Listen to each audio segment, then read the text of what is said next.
Good morning, I'm Attorney Gary Finkley, and appearing before you in front of the Marion County Courthouse. Today I wrapped up nearly a 4-year partition action. Although my clients were most cordial, kind, and polite, we had one of the litigants who was very contentious and didn't agree on anything and therefore had to litigate almost every issue.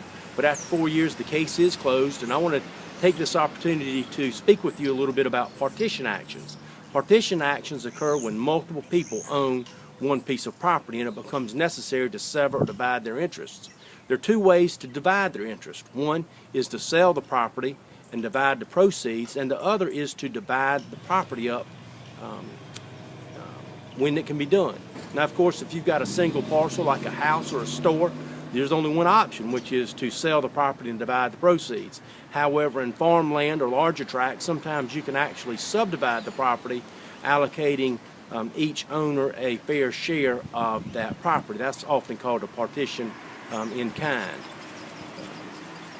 Most partition actions are filed in circuit courts, the Court of General Jurisdiction for civil matters. However, we also find partitions prevalent in probate court. When heirs receive property, there are two statutes in the probate court which allows the court to partition the property. One is a mandatory provision where all that's necessary is for one party to request that the property be partitioned, and it will so in fact be partitioned. The probate judge has no discretion over that.